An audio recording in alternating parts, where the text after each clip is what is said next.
From the combined crew of blindandroidusers.com and accessibleandroid.com, it's time for your favorite Android podcast. Kick back now and enjoy another fine episode from these fanboys and gals as they navigate Android from a blindness perspective. And now, here's your crew. Hello and welcome to episode 170 of the Blind Android Users podcast. I'm Ed Green and I'm joined today by my co-hosts John Dyer, Austin Pinto, Sally Kunders and Karine Kiwan. And we are recording on Saturday the 9th of March 2024. This week we have our usual announcement section. We'll then have our next bit of Samsung's One UI settings in Android Basics, where John takes us through advanced settings. In our next series on commentary, Karine takes us through Notification Box. And we're joined by Christian F Jensen from Denmark to talk through his Android journey. Well, how are we all, folks? John, what's going on in Virginia? Not much, just a typical week. Yeah, nothing going on really. What about you? You had a busy last week, didn't you? Yeah, busy last week. Poor wifey hasn't been so well over the past few weeks, but she is happily on the up and up. And then I've been to Nashville for 5 days if you count the overnight flight. So I went out last Saturday and flew back Thursday morning, or landed Thursday morning. So yeah, busy old week for me. Well, I'm glad you got back safe, and I hope your wife continues to feel better. Yeah, thank you very much. Yeah, all is looking okay on that front, I think. Karine, how are you? I'm well. Everything is going well here. And I want to say Happy Teachers' Day for all the teachers, the listeners who are teachers. Today, the 9th of March, is the Teachers' Day. So, yeah, Happy Teachers' Day. Nice. Happy Teachers' Day. To my daughter's teachers, maybe you could actually do more work at school and then you'd send less homework home.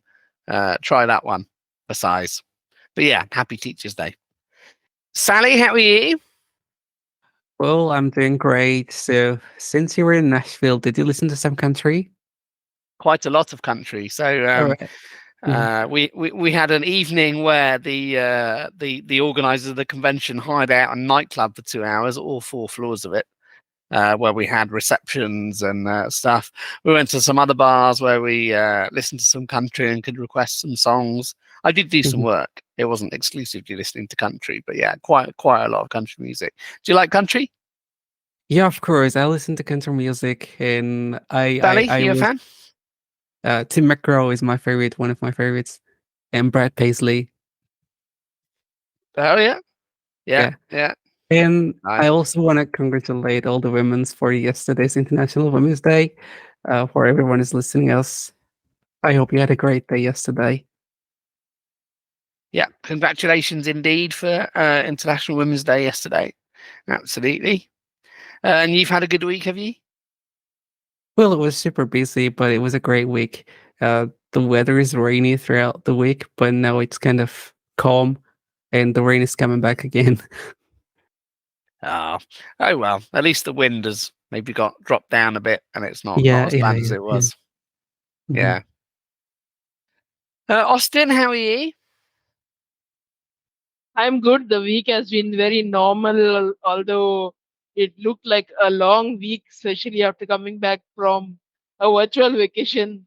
And the climate is getting very, very hot. So I'm recording this running an air conditioner. So it's lucky to have an air conditioner, but it's getting hot, and the most unfavorite summer season is starting, or has started, I should say. Sounds like you're in for a hot one then for a little while. Yeah, till June, May or something. Oh, that is quite a while. And Christian, you're joining us from Denmark, I think, for your Android journey. How are you? I'm fine, and I will say thank you for I can join you here in your Blind Android Users podcast. The person who got the reason why I'm here it's Karine, because I wrote to Karine about the G-Show commentary screen with a private and asked her about she could make a recording where she's talking about the G-Show screen reader. And we got a good, finally, recording out of it. And I have posted it here at Friday, 7 March, on my YouTube channel. So it's a great video. And then we make the deal. I will make my Android journey, which you can hear later in the podcast. Excellent. And do you please chip in throughout the other segments if you want to. Don't just hold back for the Android journey. So I want to thank Christian for coming today, and it was nice really to know him. And maybe we will get some more collaborations in the future. Maybe he will be interested in doing demos for the podcast if he likes to go for English stuff, or to do something for AA if he likes also to do written reviews or something. And we are here to help if there's anything that we could do as well. Maybe, and I will not promise anything, but maybe. But I think not the last time I joined here. So Excellent. Well, let's hope we can all share demos. Any first time listeners, AA is of course accessible Android. So that is where you will find written content.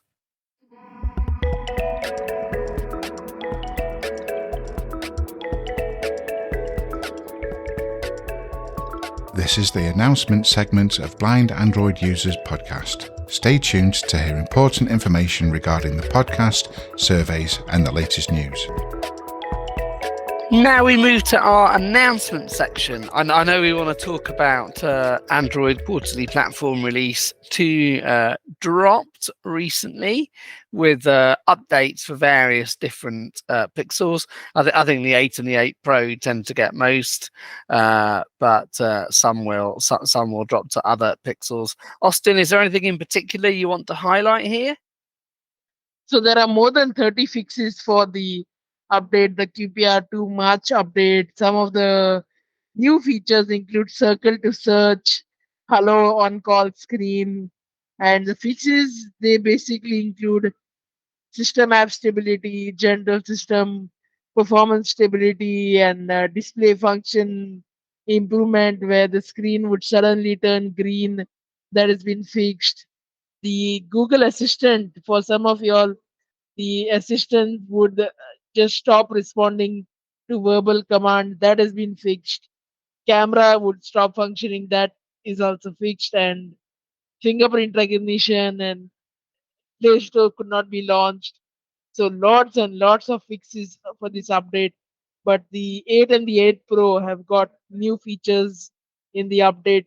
Even Google has expanded this Bluetooth shortcut. So if you long press on that, you can see 3 Bluetooth devices that you have previously connected or have connected with their battery information, how much battery is left, and lots of more details. So this was also there in earlier versions of Android, but this is dropped from the Android 14, but now again has come back. There were also some minor fixes to the watch mentioned in the QPR, and lots of other fantastic features and performance. I think, John, you have a Pixel. I also have a Pixel, but I'm running the Android 15 beta 1. John, have you tried the QPR? Yeah, I have. I have a couple of things to say about it. First off, this is one of the weirdest feature. I put this in quotes. Feature drops because there's actually very little features. It's mostly fixes, and the reason is that Google released a lot of features early last month in the February update because they didn't want to be behind Samsung. Samsung released their S24 series with Circle to Search, and Google, of course, had to have that too. So I think this must have been planned to be in this update. To be clear, the Pixel 7 series is what's getting it in this update, but the Pixel 8 series got it last month along with the Samsung devices. So they've kind of released some of the features early, so that's why this is not very feature heavy this time around. But I did want to mention something because Google themselves didn't even mention it. I don't even know if they realize it, but there is an accessibility fix in this release. I was having an issue on my Pixel 8 Pro when I first bought it, and it's honestly one of the reasons I returned it. And that's because if you had the brightness set to 100%, you could not use full screen magnification. And those two things seem like they should be completely unrelated, but I couldn't figure out why magnification wasn't working. And it took me months to figure it out. I actually didn't figure it out till I got my Pixel 8 later on because I got a good deal on it.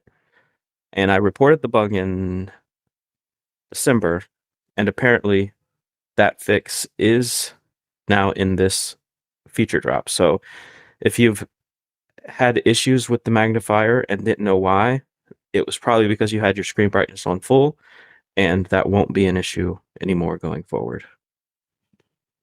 And have you tested that on your Pixel 8? Is it resolved for you, that? Yeah, I tested it. Google didn't announce it or anything, so this is the only reason I know is because before I installed the update, I made sure it was still a problem, and it was. And then I installed the update, restarted my phone, and tried it, and it was not a problem anymore. So it is fixed, even though they forgot to put it in their changelog. Well, that's good. It's fixed. I got a question about what devices can get the QPR2 feature drop. Austin or John, I don't know if you know. I was interested in the fact that there was an issue where Google Assistant had stopped responding to verbal commands, and that's now fixed. See, my wife and daughter have stopped responding to verbal commands. Are they eligible for the QPR2? If they were manufactured prior to the Pixel 6, then unfortunately not. I think they both were. Yeah, I think it's difficult. The 5A can get it. I think that's academic. I think they were both manufactured before the 5A. That's unfortunate that they are not eligible for that update. They can't be custom ROM'd, can they? You can custom ROM them if you have ROMs for them. Okay, good. I'll try and do that. Anyone else got anything they want to add on the QPR2? Yeah, there's something or reports about problems that are happening to people who are sideloading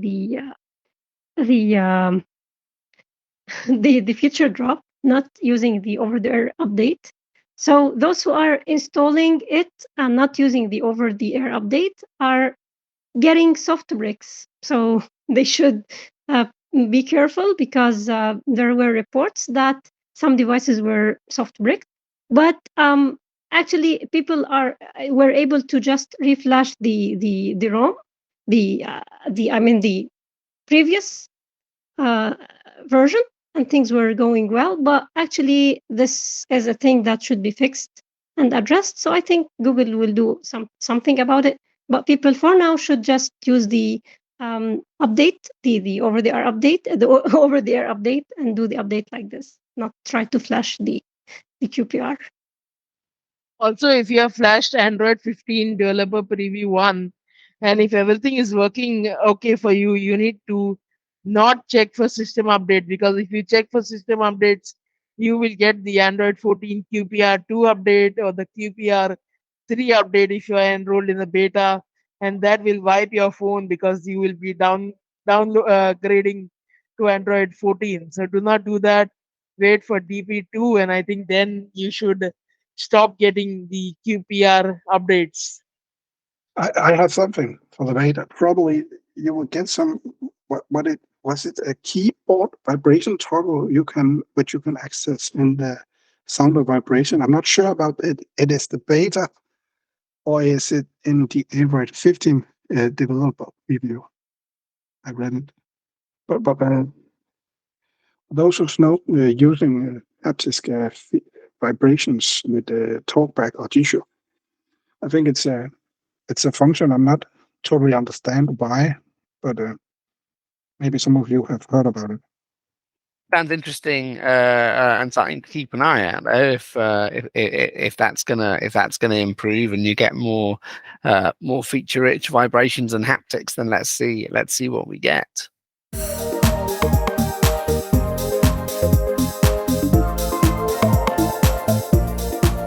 This is Android Basics, in which we bring you up to date on the things that you should know to use your Android phone. Now we move on to our Android Basics section, and John continues our look at One UI, and we move into advanced settings. Hello, and welcome back to our series on Samsung's One UI. Today we'll be covering Advanced Features, Advanced Intelligence, Labs S Pen. I'm going to go in here. Advanced Features. Navigate up. Button. And here are the options we have. Advanced Intelligence. Now, depending on what version of One UI you're running and what phone you're running, you may or may not have these settings. These are the AI settings. I'm going to go in here. Advanced Intelligence. Navigate up. Button. And what this seems to be is get the most out of your phone with these powerful features.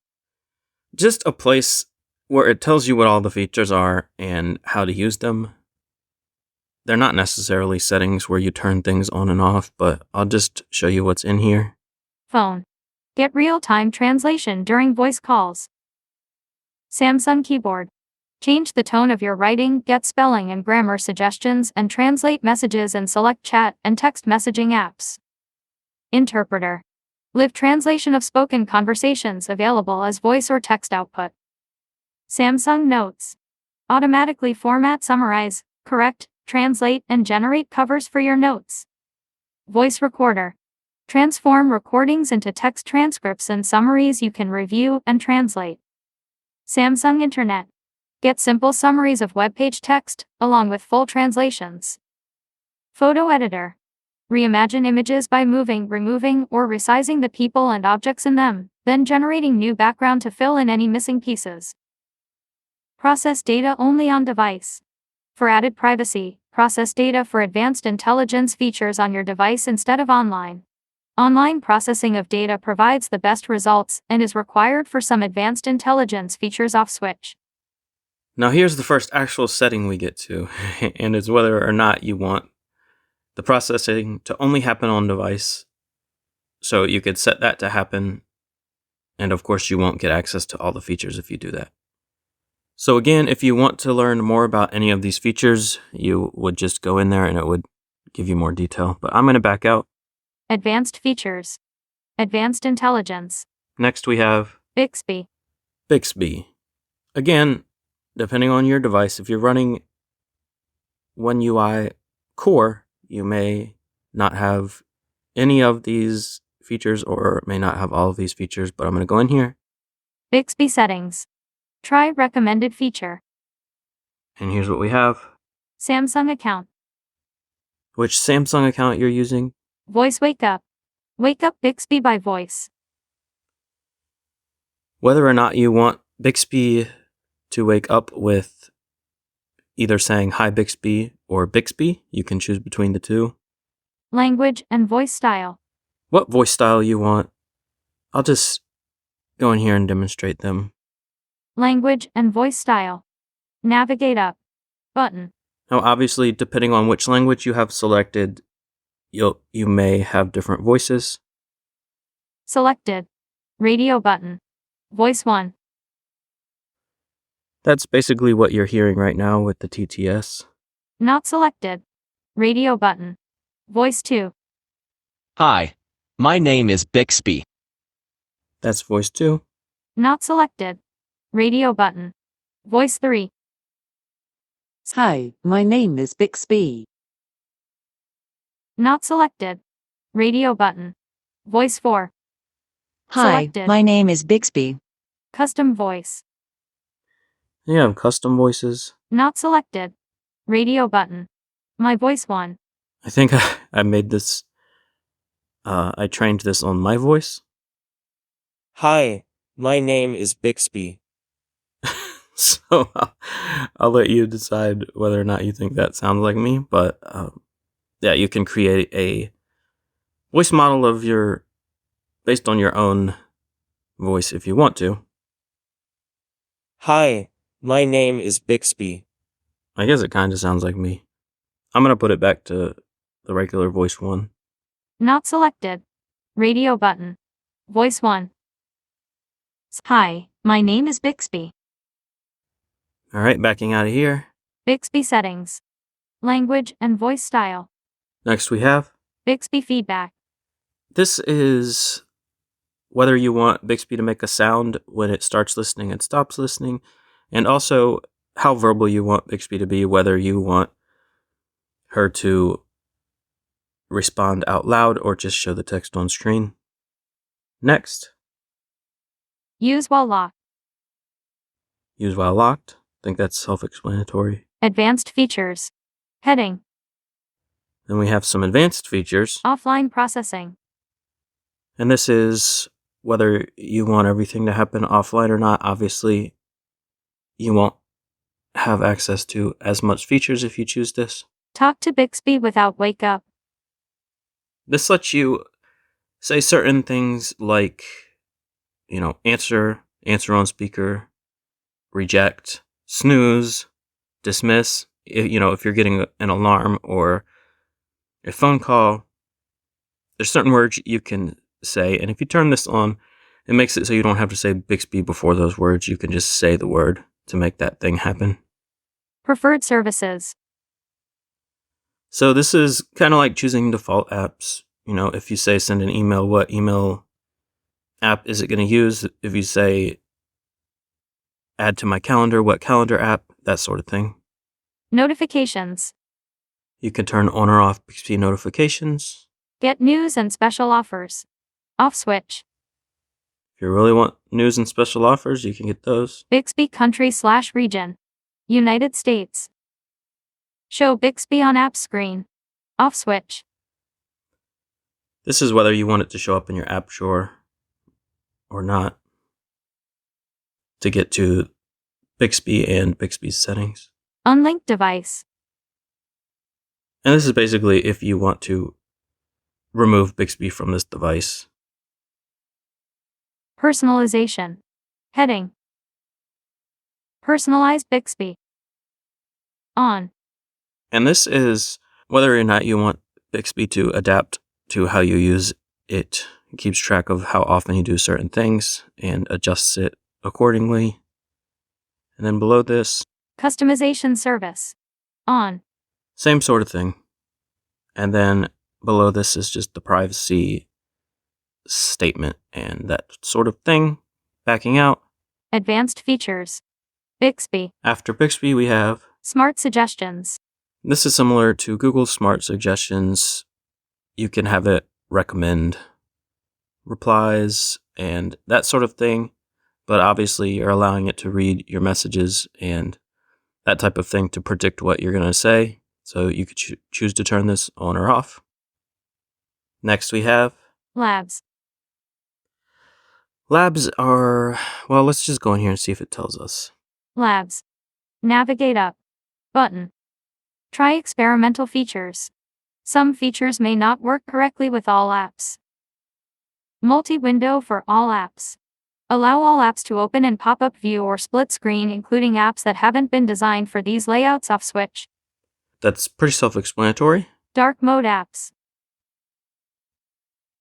Now this, I'm going to go in here because this, I'm not sure what it does. Dark mode apps. Navigate up. Button. Well, I think I understand what it does, but there's not very many apps, if any. Choose apps that will always use dark mode, even when your phone is set to light mode. If an app is set to use light mode in the app settings, it will appear in light mode regardless of what you set here. Okay, so this is not force dark mode or anything. It's just to permanently allow dark mode in apps that already support dark mode. And the list here only has one item for me. YouTube. On. YouTube. Switch. So that's it. So kind of a useless feature. Labs. Dark mode apps. Next. Photo ambient wallpaper. Photo ambient wallpaper uses advanced intelligence to change your own photo based on the time and weather. You can set this as your wallpaper in Settings Wallpaper and Style Change Wallpapers. Most of us are probably not interested in that, so backing out because that's all that's in this section. Advanced Features. Labs. Next we have S Pen. Again, very device specific, but I'll just go through here so you can see what some of the options are. S Pen. Navigate up. Button. Air Actions. Ready. S Pen. Inserted. Air Actions. On. Air Actions. Switch. So air actions are gestures you can do with your pen to control certain aspects like skipping media, opening specific apps. You can basically customize it to do whatever you want. Air Command. Standard style with 4 shortcuts. That's the style that it's set to. Air View. Pointer only. This is what you want to happen when you hover over a certain part of the screen with the pointer without touching it. S Pen to text. Works with Samsung keyboard only disabled. So obviously you can just write on the screen if the Samsung keyboard is on screen instead of typing. When S Pen is removed, do nothing. If you want a specific app like the Notes app to launch every time you remove the S Pen, you can set it to do that, or anything you want really. Screen off memos. Write notes while the screen is off. Just remove the S Pen and start writing on. Switch. Yup. Quick Notes. Press and hold the pen button, then tap the screen twice with your S Pen to create a new note. On. Switch. More S Pen settings. And I won't go in here, but there is even more settings. But backing out. Advanced Features. S Pen. Next, Side button. we can customize the side button, kind of. Side button. Navigate up. Button. Here are the options. Double press. On. Switch. This switch is for whether you want a double press to do anything at all. Selected. Radio button. Quick launch camera. Then you can choose whether you want it to launch a camera Not selected. Radio button. Open app. or launch a specific app. And conveniently, if you have Google Assistant as an app on your device, it will not show up in this list. So you'll have to do a workaround if you want that to work. Settings. Button. Disabled. This is where you would select which app it opens. Press and hold. And press and hold, Selected. Radio button. Wake Bixby. or, Not selected. Radio button. Power off menu. and if you have it set to Bixby, the way you would get to the power menu is by pressing and holding volume down and the side key. So just like you're going to take a screenshot, but instead of releasing the buttons, you hold them both for about a second or two. Advanced Features. Side button. Next we have Multi-window. Multi-window. Navigate up. Button. and here are the options in here. Swipe for split screen. Disabled. Now, the reason this is disabled for me is because I have something assigned to the accessibility gesture. Because the gesture to do this is to swipe up from the bottom of the screen with 2 fingers. And that's also the accessibility gesture, so that's why this is disabled for me. You can enable it if you don't have anything assigned to that shortcut. Swipe for pop-up view. Let's see what this says. Swipe for pop-up view. Swipe from the top corner toward the middle of the screen to change to pop-up view. This is if you want the current app that you're in to be a floating app. I don't know how difficult this would be to do with 2 fingers. You're welcome to try it out if you want to. But I think most of us probably don't use floating apps. Next is, Full screen and split screen view. what this does is it makes it so that anytime you have split screen enabled, meaning there's one app at the top half and one app at the bottom half of the screen. It will hide your status bar and your navigation bar if you have one, just to give you a little bit more room. And swiping up from the bottom of the screen with 2 fingers or top of the screen with 2 fingers will show those areas. And that's all that's in this section.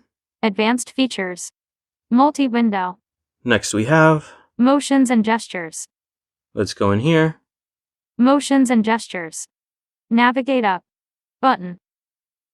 Lift to wait. Turn on the screen when you pick up your phone, off switch. And next we have, Double tap to turn on screen.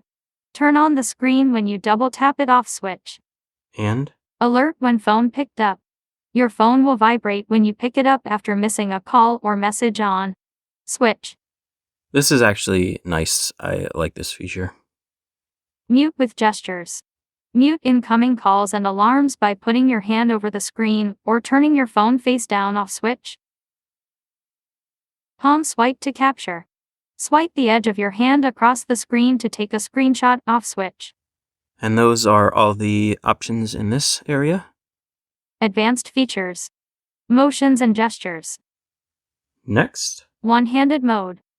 And this we can't really use. It won't let you turn it on if you're running talkback or magnification or some other accessibility services. So moving on. Screenshots and screen recordings. Go in here. Screenshots and screen recordings. Navigate up. Button. First we have a screenshots section. Screenshots. Heading. Show toolbar after capturing. This is if you want options to pop up after you take a screenshot for sharing or capturing more of a screenshot and so on. Delete after sharing. Automatically select the delete after sharing option when you share screenshots, screen write images, and smart select captures, on switch. That's a nice feature. So you don't have a whole bunch of screenshots being saved and backed up to your account. Hide status and navigation bars. Off switch. Actually, I'm going to turn this on. On. I don't really want that stuff in my screenshots. Save original screenshots. This lets you revert to the original screenshots after editing them in gallery, but it uses more storage space. Off switch. And next. Format. JPG.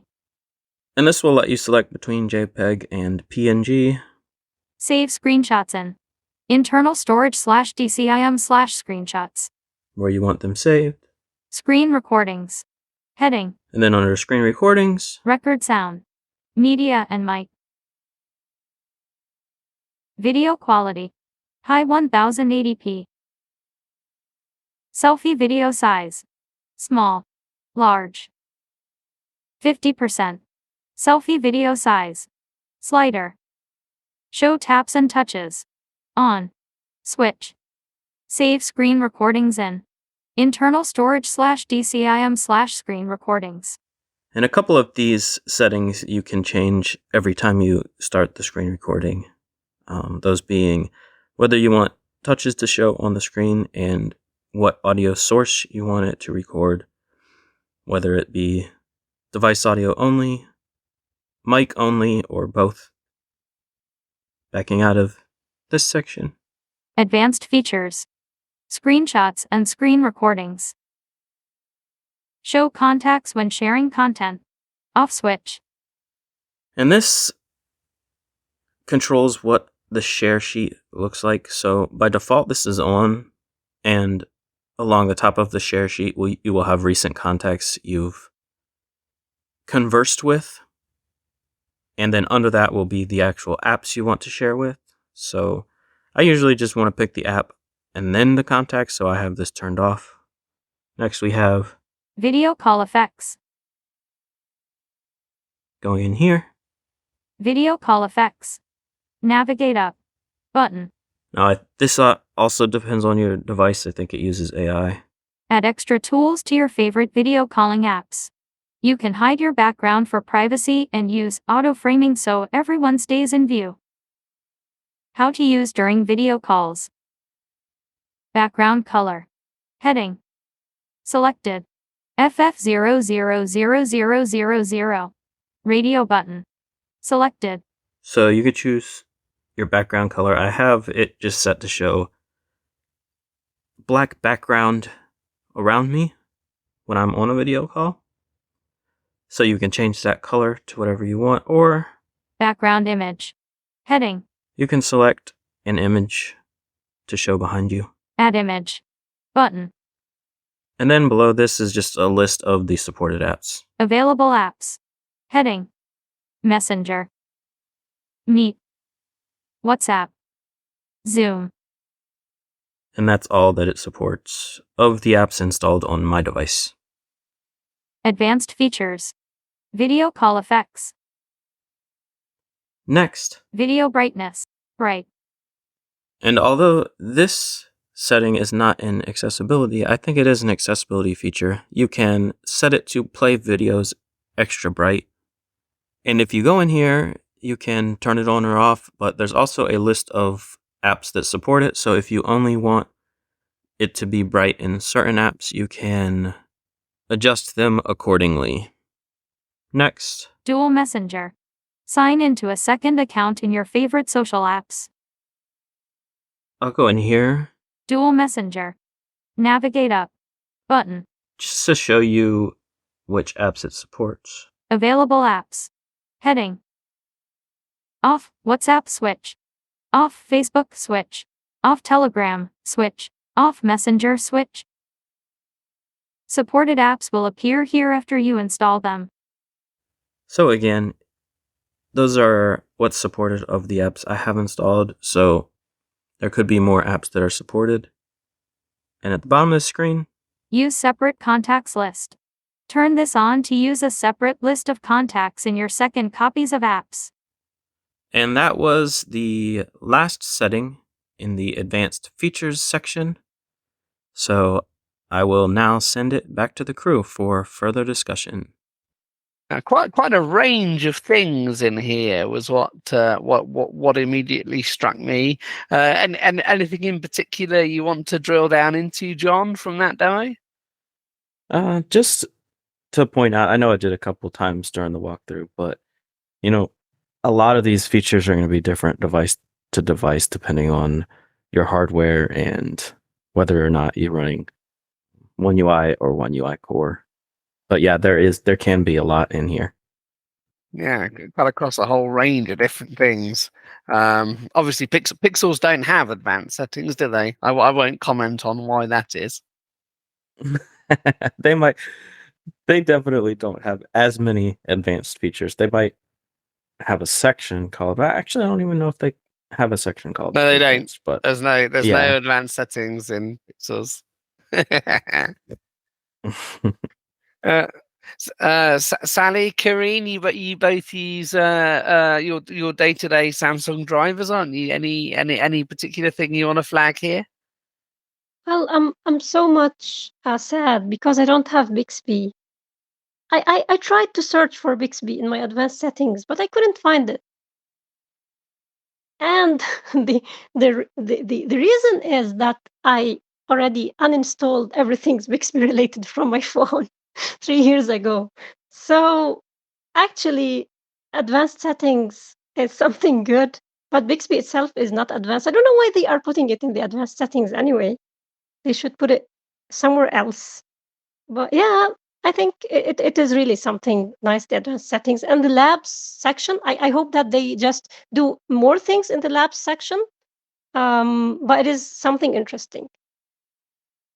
Yeah, there's very little in the lab section. There used to be a lot more in there. I think they just, as features become less experimental, they just move them out into the regular settings. But yeah, right now it's pretty barren. Why did you uninstall Bixby? Because I don't want to have some trouble with another assistant. Actually, I have one and I'm used to it, and I don't want to spend time with another one just because Samsung wants to copy Google. It's nice that they removed the settings for you, though. So at least there's not stuff sitting there that doesn't do anything. Maybe on Android 14 this will be the case. I'm not sure. Yeah, a whole bunch of grayed out settings that you can see but can't do anything with. That would be annoying.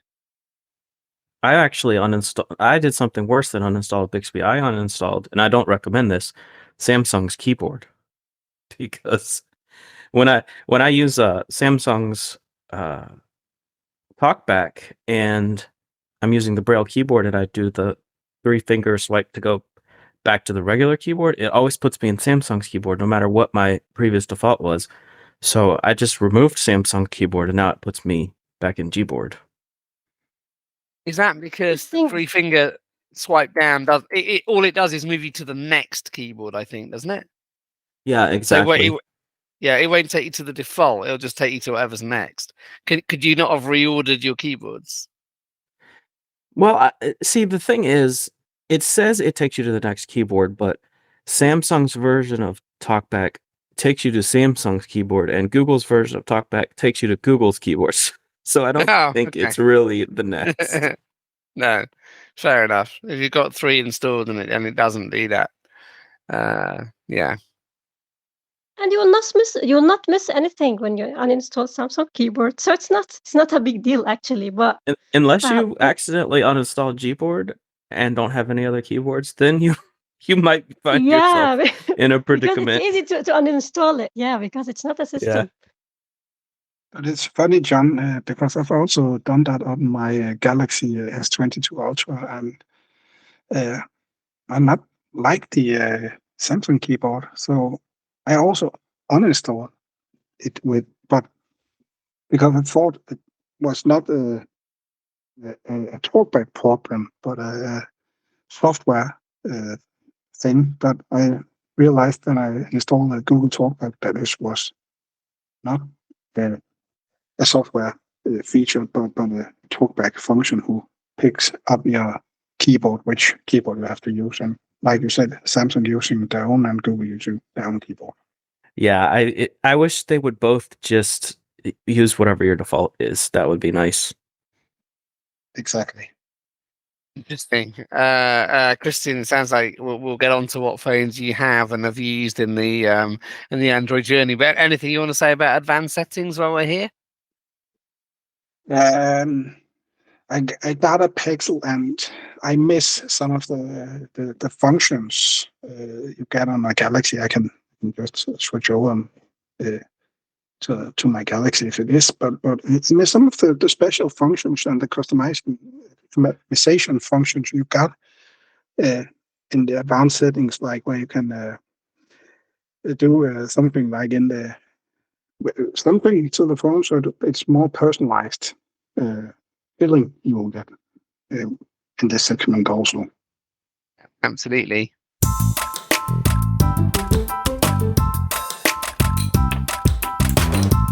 And now the G Show, or what Austin refers to as the Joshua Screen Reader, aka Commentary Screen Reader, CSR. This is where some feature of this screen reader is demonstrated. Well, we'll now move on to our next section, which is commentary or G-Show. And Karine demonstrates the notification box feature. Hi, let's take a look in this episode at the notification box. The notification box is where you can find the history of the received notifications, as well as app-related announcements and the window title announcements that you hear when you switch between windows, like when you open apps. Notification box is a function, so you can find it in the main menu and activate it from there, and you can assign it to gestures. Main menu. Main menu, to end. Speak current light extensions. Notification box. Notification box notification. When you open notification box, you will be in the notification tab where you have the list of the received notifications. I don't know the exact number of the notifications that you can find here, but I think that restarting the device should clear the list. Also, force stopping G-Show should clear the list as well. But if you restart the G-Show just by turning it off then on, this shouldn't clear the list. Regarding the content, it is different between applications. So, for example, Lebanon file, Telegram, WhatsApp 1932. Message from Karim. WhatsApp notification, just saying message from, and then the sender's name. Whereas with Telegram, if the message is short, you will hear the entire message. If it's a long message, you will hear a part of the message. I noticed that sometimes some notifications may be skipped, so you should put this into consideration when you are using the notification box. For example, I noticed that with Telegram, some notifications related to messages were not in the list. Also, in the notification tab, if a notification is repeated, you may see the notification only once. Let's see the other tabs. The tabs are near the bottom of the screen. App announcement button. Toast notification button. Toast notification. Those are the messages or the brief messages that I receive when, or in certain situations, like when an operation is successful. Let's see examples. Android System 2313. Held volume keys. Jishuo Helper service turned on. System UI 2246. Copied to clipboard. Jishuo plus 2121. Deleted. Let's see the third tab. Window note. App announcement button. App announcement. Those are announcements in apps. System UI 2314. On. For example, the toggles when, like the Bluetooth mobile data screen recorder. System UI 2256. On. Board 2253. Alternatives are available. Alternatives are available message that I hear when I hold a character where alternative characters are present. Board 2252. Ship disabled. Board 2252. Ship enabled. Board 2250. System UI 2231. On. Also, another example when I switch between home screen pages. App announcement. Window notifications button. The last tab is this one. I double tap. Those are the window titles. So when I open an app, I will hear the window title. Those are found here. Ruthless Launcher 2313. Home screen 2 of 2. Jishuo plus 2313. Jishuo plus 2313. Notification reading settings. Jishuo plus 2313. Notification blacklist. So those are the titles of the windows that I was in. Note, Jishuo plus 2313. Jishuo plus 2313. Main menu. What I'm going to show you now works in other tabs as well. And I will select the main menu announcement in Jishuo. Jishuo plus 2313. Main menu. I will double tap and hold. Jishuo plus. Main menu. This is the text. I will double tap it. Notification box window notifications. Add main menu text box. The main menu is now in a text box. I can do modifications. And I can add to blacklist button. Add to blacklist. Cancel button. Add to whitelist button. Or add to whitelist. Notifications added to blacklist are those notifications that shouldn't be read automatically. And the whitelisted notifications should be read automatically even if notification reading is turned off. Cancel button. Add to blacklist. Main menu text box. I will add it to blacklist without doing any modification. Add to blacklist button. Notification box window notifications. And Now I'll go back and open the G-Show main menu. Nothing. Again. So the main menu title will not be read. So this is a way to prevent reading the window titles automatically. And this also works with other tabs, as I said before, with other types. Now, in theory, any notification received from G-Show containing the main menu will be blocked because the matching is flexible. And I will give another example. If I want to block notifications from System UI, and I will put only the text to TO. This will mean that copy to clipboard will be blocked, and other notifications containing TO will be blocked. But the blocking is, or the matching is case sensitive. So this means that if I put the T as a capital T, this will mean that the copy to clipboard will not be blocked. However, you can apply rules to restrict the matching by using regular expressions, because regular expressions are supported. I will give one example, which is to use the caret sign, which is by pressing Shift +6 if you're using the number row, and then putting the text, then the $sign. This means that the blocking, if I'm adding to the blacklist, should be only when the text matched is the exact text that I have added. So I will give an example. If I want to use the blacklisting to block the word Gemini, if I'm using the Gemini as a default assistant, and I don't want to hear Gemini whenever I invoke the assistant, but I don't want to block the any notification from Google that contains the word Gemini with other text. So I can put the Gemini between caret sign and $sign,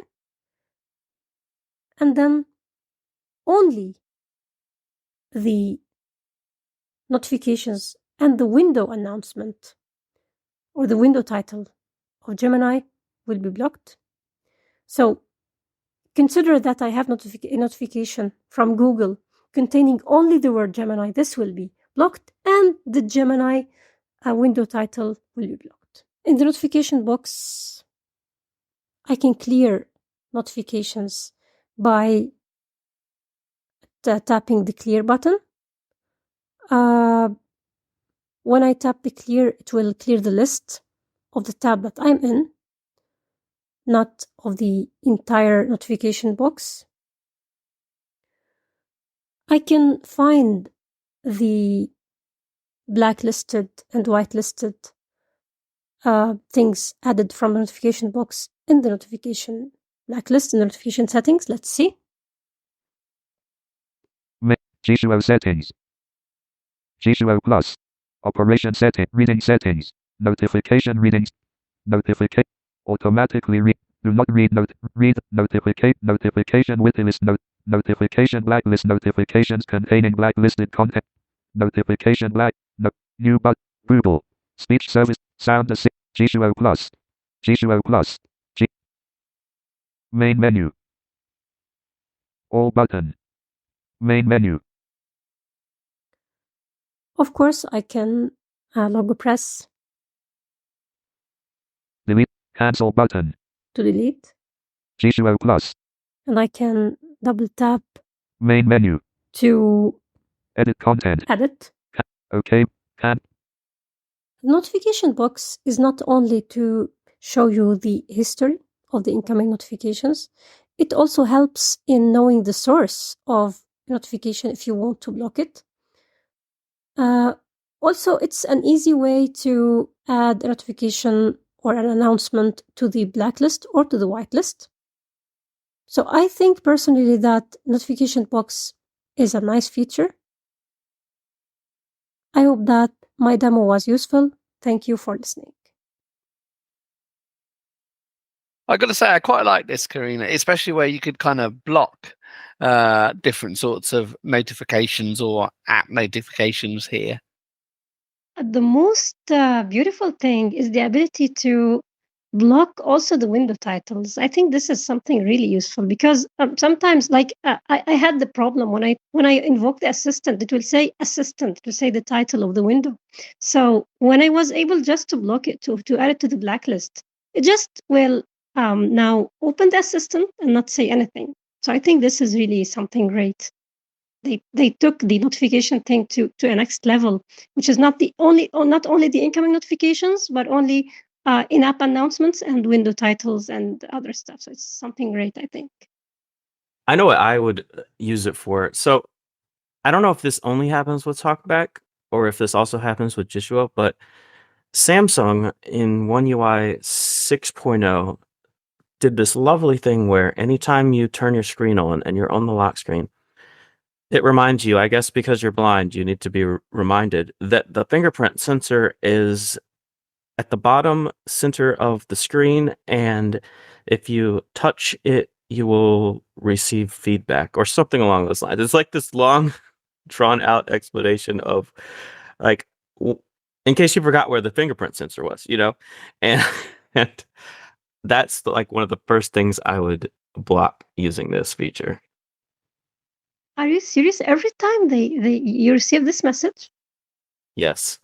Every time. I mean, it's the last thing that it says. So, like, it'll say the time and then whatever else, and then it'll wait a second, and then it'll say that. So you can stop it. Like, if you start interacting with your phone, it'll just override it and it won't say it. But yeah, if you just turn on your screen and let it sit there, it will tell you that every single time on the lock screen. Tell them that our memory is like the goldfish or something. I know. It's like they break actions on the they break accessibility in some places, and then they add these useless things that they think are helpful. So they have accessibility people doing things, but they're just not doing the right things. So I would tag that to usage hints, because I can see a situation where if someone has tapped that button and nothing's happened, like they haven't swiped up, they haven't hit the fingerprint sensor, maybe they don't know what they are supposed to do. But if you have verbosity usage hints turned off, then I would not have that speak. But if it is turned on, then maybe that's not such a terrible thing. Yeah, it's not. It would make sense if it was connected to usage hints, but it's not. Yeah, maybe that's what they need to fix. Yeah.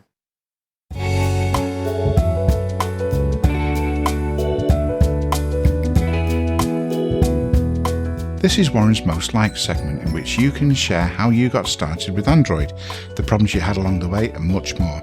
If you don't know what to say, we'll help you along the way.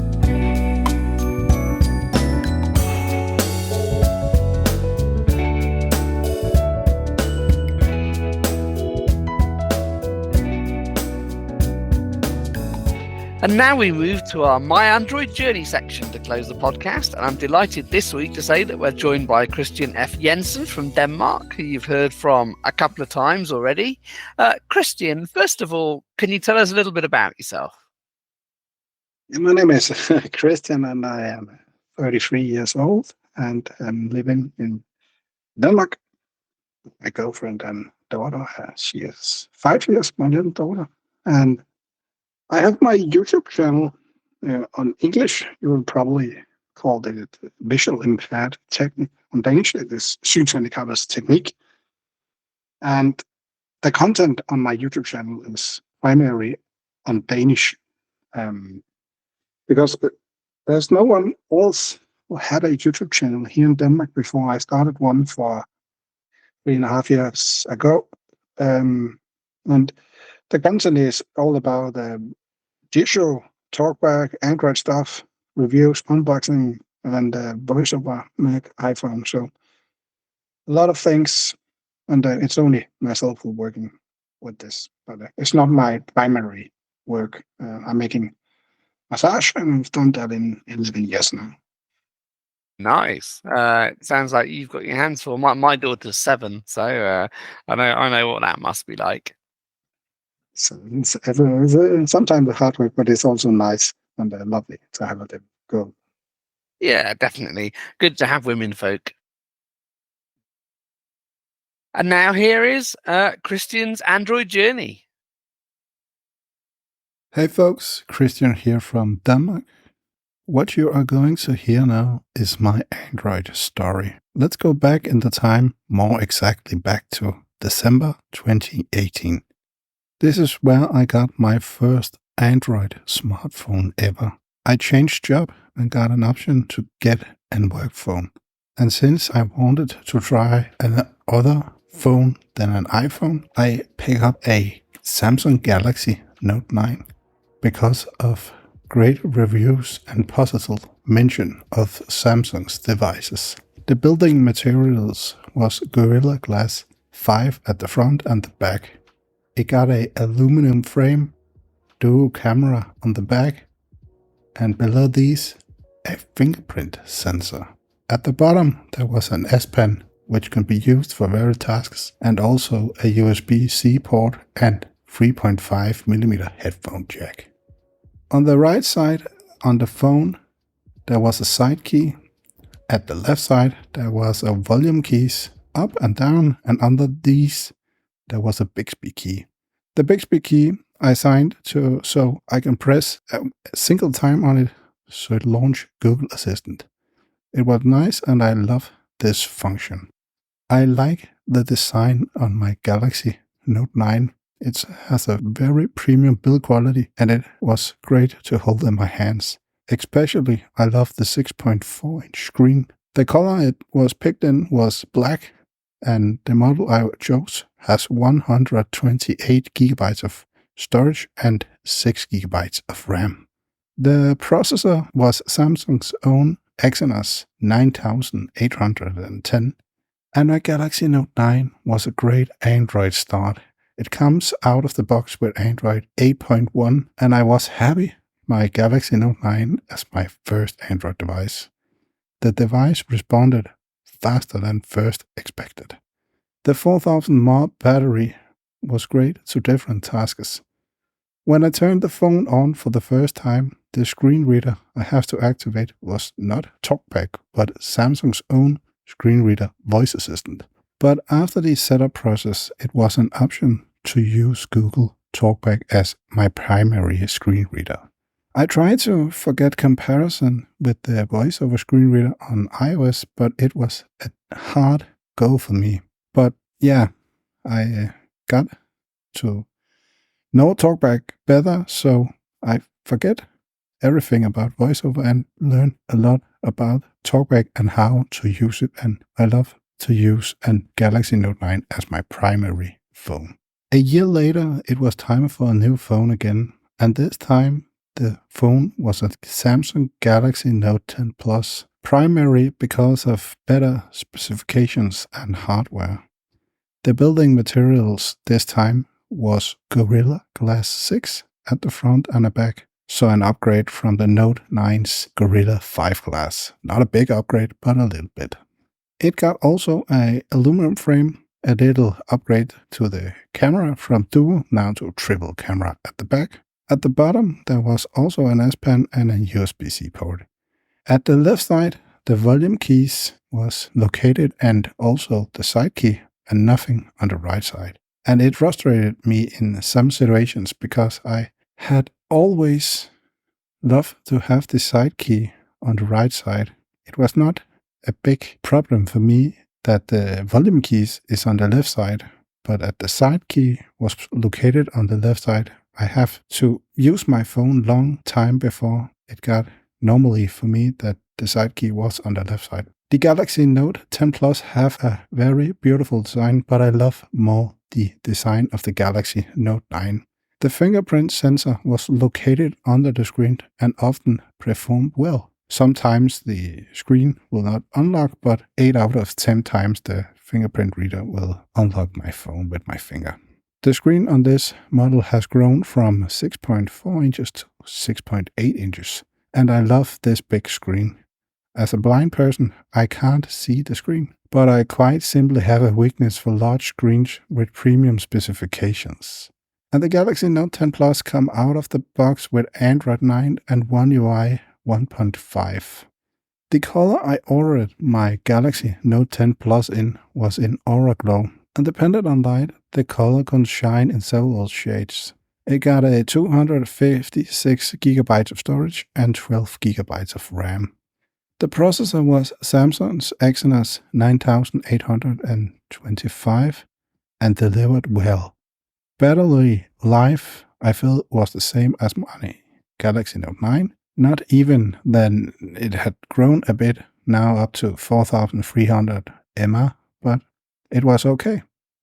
However, this did not mean that I was dissatisfied. My Note 10 Plus was used a lot. Everything from sharing data on the go, for streaming Netflix and Disney+, for ordinary social meeting like WhatsApp, Facebook and Twitter, as it was called before it changed name to X.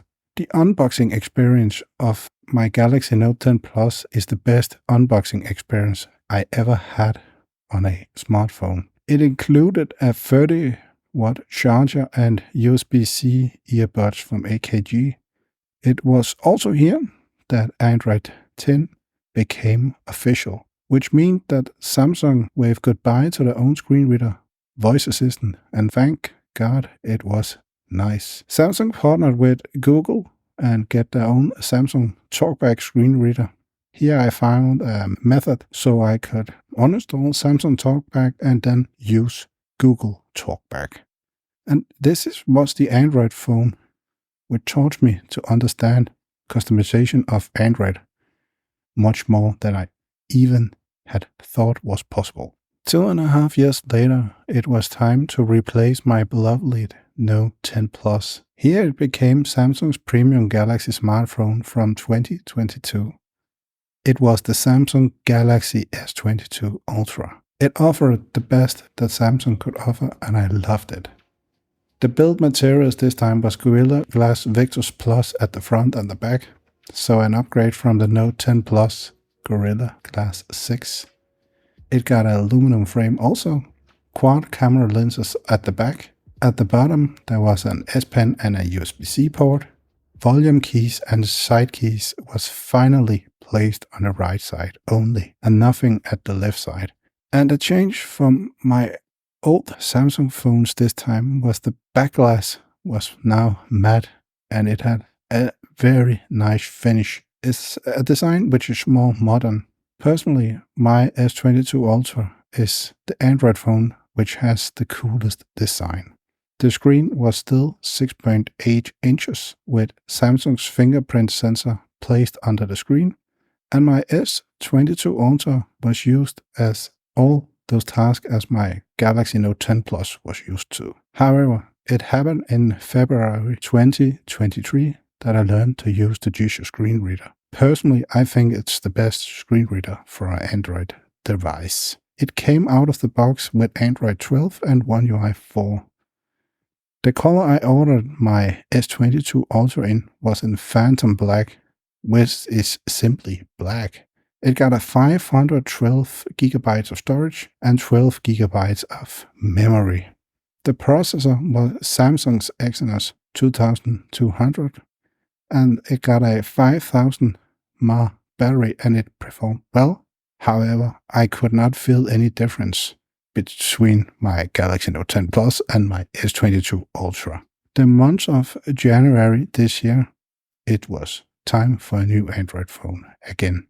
And this time it was something completely different before. It was the Google Pixel 8 Pro. Why? I want to try something different than the Samsung Galaxy devices. Because of good reviews from several consumers, both accessibility and good software. One thing that was great was Google TalkBack was the primary screen reader from the start. And setting a Pixel phone up from the start is a simple process. The phone is built with Gorilla Glass Victus 2 at the front and the back, The back is here also matte like on my Galaxy S22 Ultra.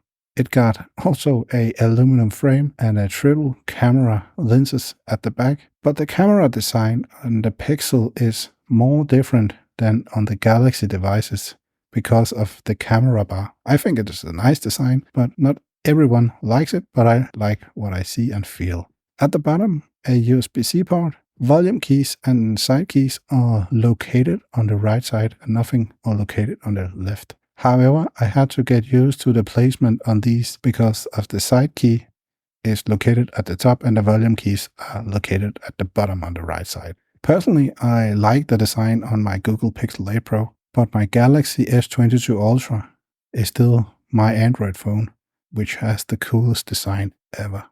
The screen on my Pixel 8 Pro is a 6.7 inch screen. Google has placed a fingerprint sensor under the screen. However, it was not as accurate like on Samsung devices, but it works okay. Google's Pixel 8 Pro delivered what I wanted on an Android smartphone. Tasks are completed without problems.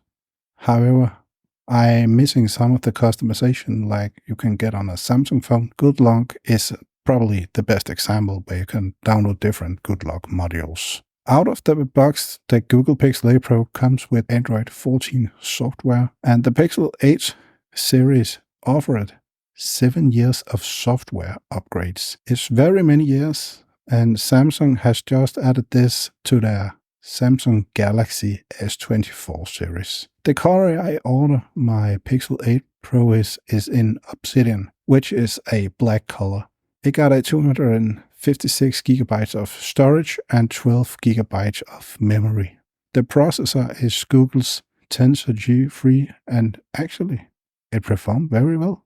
The 5050 mAh battery performed really good. I can use my Pixel 8 Pro for 2 days before night, where it had to be placed on my charger, which is a Pixel stand. As it is right now, I am extremely happy with my Pixel 8 Pro. I don't regret the switch.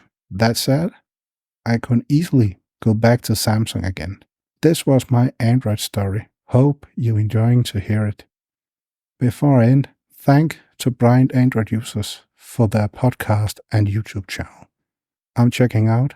See you. Peace.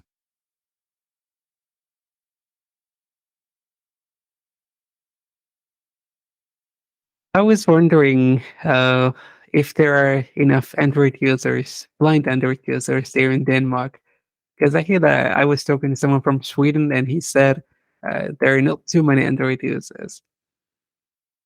No. When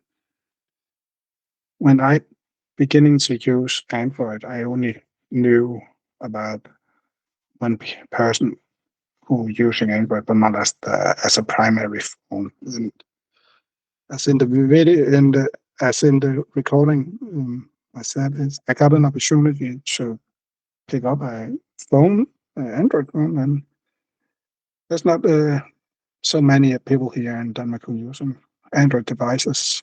I'm thinking it's because of that we have learned here in Denmark that for 14 years ago, that VoiceOver is working and it's a stable screen reader you get, and it's on your iPhone and blah blah blah. But TalkBack at that time was not so stable as it is right now, and Jisoo.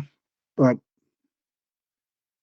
I think we are about 50 persons here in Denmark who are using Android, so it's not a lot. I have a question for you. You went from a Note 9 to a Note 10 Plus to an S22 Ultra to a Pixel.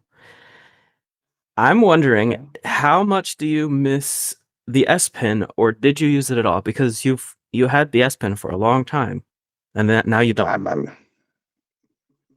If you ask me, the S Pen is only a gadget. It's not a function. It's not something I'm pick out and using like something productive. It's only something. Look what I got. So I don't use it as a functional gadget. It is there, but I never use it some people who can see use it, but it's okay to take in some pictures sometimes when you're starting a recording on your phone, but it primarily what's it? And my daughter is sometimes drawing, but in the Samsung Notes app with it, but that's it. Yeah, I agree. I had a feeling because I haven't, I've had a lot of phones with the S Pen, and I rarely use it. Like you mentioned, it's cool to show off. Like, look, we could take a picture from over here, if we want to, that sort of thing. And you use that maybe twice a year at family gatherings. It's like it's something you don't really like. You mentioned, you miss a lot of other things about Samsung phones. You mentioned good luck, just the customization. I have. Let me ask you this: what are your chances that your next phone is going to be a Samsung again, or are you going to stick with Pixel? I think it's not 100% sure that it will be a Samsung, but at the moment, I think my next Android phone will be a Samsung Galaxy phone, unless that Google making some stuff on the Pixel phones. I love to use MagSafe on an iPhone, and I have it also on my Galaxy with my Pitaka cover. But if they're making key 2 accessible, so I not have to use the cover because I'm primarily not using cover on my phones.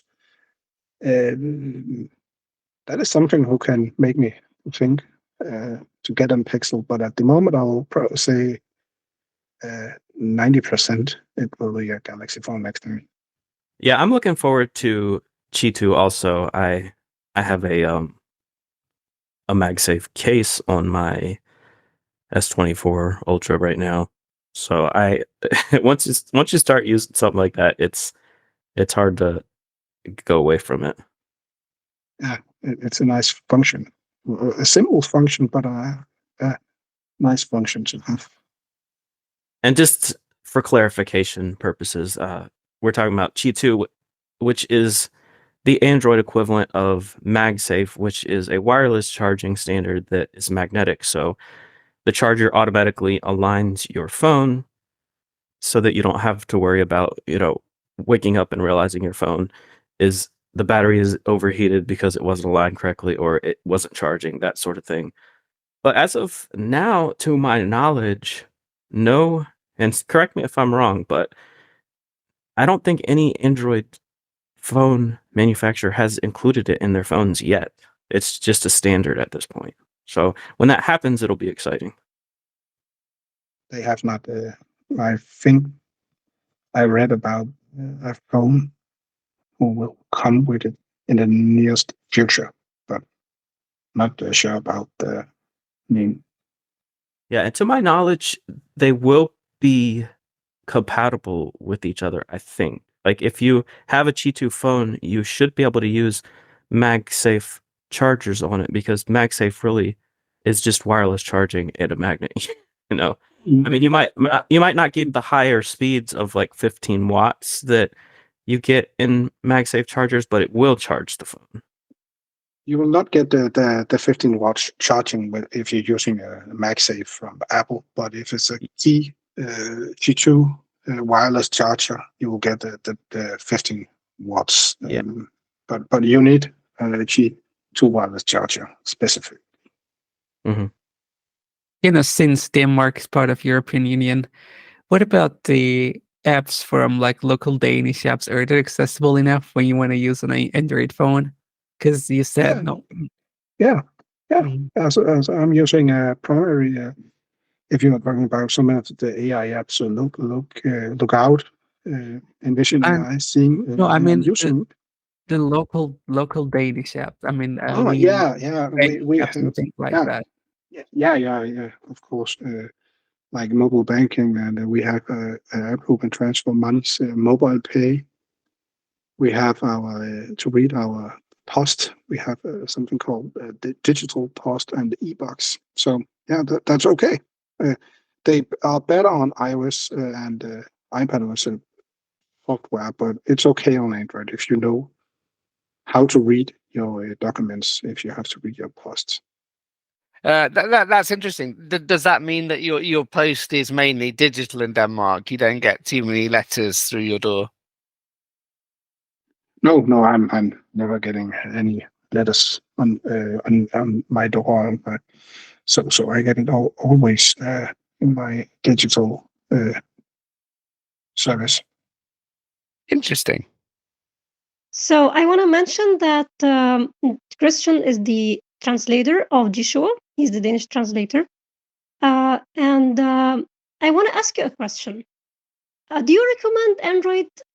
Okay, you used iOS and Android, and you said that the number of Android users, blind Android users in Denmark, is not that big. So, do you recommend Android to people? And are you trying to demonstrate the features of Android and how to deal with Android on your channel? So you spread the word about Android more? I try, but a lot of people using their phones, iPhones, camera here in Denmark, and they are accepting what they got and loving it. But I am a person who can see the possibility in Android and thinking, yeah, you got an iPhone, but what you're saying about a phone, you necessarily not need an iPhone. I think it's an Android phone will probably be better for you because of the customization of the software. Yeah, exactly. It is more customizable, more open, and also you have a lot of more devices. So yeah, it is something that deserves trying at least. Here in Denmark, I say if you want to buy an Android phone as a blind person who needs to use a screen reader, go with the Google Pixel and Samsung Galaxy and OnePlus phones, because I know they are working. I'm not tried anything else before, so I cannot. But primarily, you can pick up all the way down the Motorola. But I think those three. I'm not saying something. One of the things that people who don't have English as a first language have discovered when they try and set up a phone from scratch, if it's an Android phone, is either they might not have any TTS at all, or they might have an English text-to-speech engine trying to speak their language. How does that work with Danish? If you buy a phone in Denmark and you turn on TalkBack, will you get a Danish TTS, or you kind of have to muddle through with an English TTS speaking Danish until you can put a cappella or something on it? At the setup, it will start on English, but when you pick up your country, I remember that the TalkBack is changed to Danish in the setup process. Okay, so Google TTS will find a Danish TTS. Yeah. Yeah, but I'm not sure. I cannot totally remember it because I think that's the case when you have your SIM card on.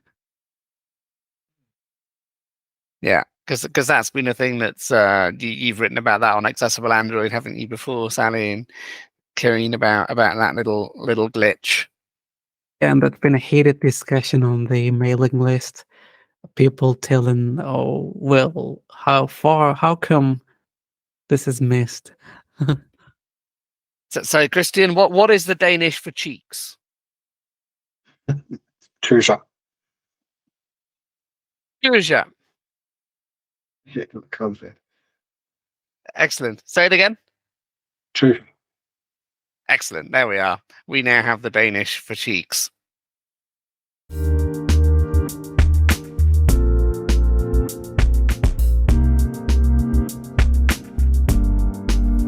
All good things must end. Thus, it's curtain drawing time, bringing us to the close of this week's episode. Coming up, though, we give you information on how to get hold of us.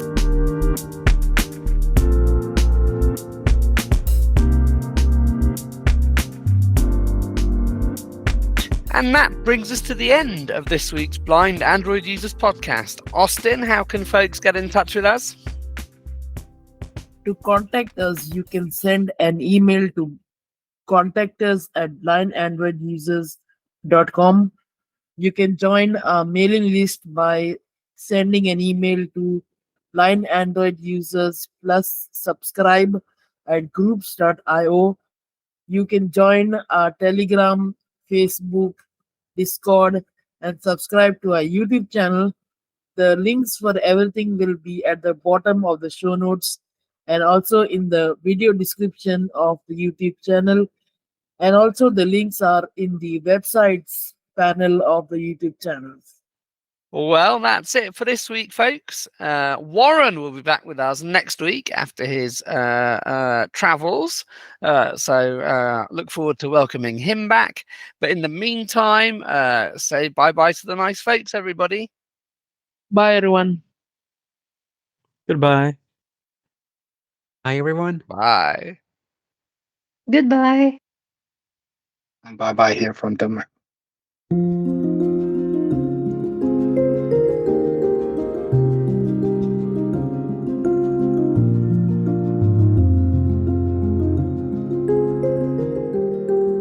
Thanks for listening to another episode of the Blind Android Users Podcast. Until we see you next week, don't forget to leave us your comments and suggestions via our email contact or using any of our social media sites. Have a great week.